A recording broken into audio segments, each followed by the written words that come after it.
Now, why are we here talking about this problem in a group almost entirely, except for the two of us at diagonal ends of the room, of the female persuasion? Well, look what happens to women as they get older.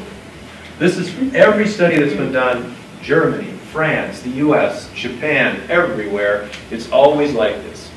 The incidence of insomnia just keeps going up in women. It keeps going up.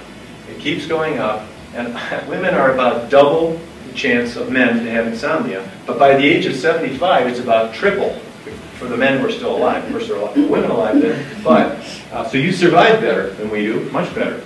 But you don't sleep as well in the later years. And that is so multifactorial, relating to the nature of women and the nature of men. You know, I mean, we're just all together different in certain respects. One of the things is how much we internalize things and then they come out at night, more in women. Populations at risk are elderly women, people living alone, men and women actually living alone, painful conditions that keep waking you up, clearly. A lot of medical conditions that are of concern, breathing disturbance, cardiac disturbance. I guess arthritis could be both medical and in the pain category. Persons with pain conditions would also include women who have, mostly women, have fibromyalgia, one of the handouts I talked a little about. And then people who are depressed or anxious or both are clearly more inclined to have insomnia. Certain features about insomnia in people who develop it chronically. Most of the time, I mean, 99% of people will have insomnia at some time in their life. Maybe it's 100. But I'm talking about people who have it chronically. So we all can deal with, or understand, I should say, that there is this thing called temporary insomnia, transient insomnia, which relates to something that happens to us. We all have that. But this is, when we're talking about chronic, we're talking about something lasting more than 3 months and more than 3 or 4 times a week when you have it, okay? That's a chronic insomnia picture. A level of arousal is often seen in people who have insomnia. Not always, but I can tell when they come in the room and we're talking about insomnia, the kind of person who is attentive to my every word, kind of maybe a little jumpy, but not necessarily physically obvious, but then when a subject comes up, that person is right on that subject, maybe very, very meticulous about certain things. That person may have a heightened level of arousal in general, which is not always compatible with comfortable sleep at night.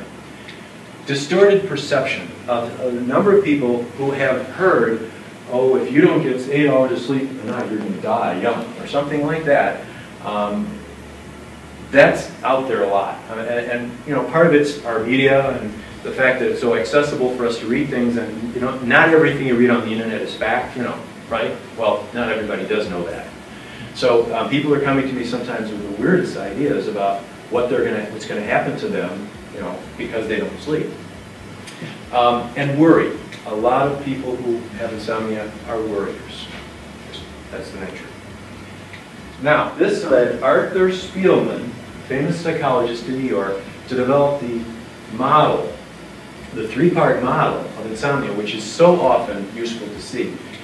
People who have insomnia often, it's not everybody, but people who have insomnia are somehow predisposed, already sort of selected to be an insomniac. They may have a weak sleep generating system, so it's always been hard, ever since they can remember, to fall asleep. They may be living alone and are subject to depression. They're the night owl type person, who already is a backdrop for some people who become insomniacs. And people, as I said earlier, who have a high level of arousal. Something happens to that person who is predisposed. Something traumatic, emotionally disruptive. And that stress, leading to an anxiety, can then sort of allow the problem to settle. And then this is perpetuating factors that allow the person to be continuing in that rut. You sort of go to bed with trepidation. You already know it's going to be another one of those nights. Oh.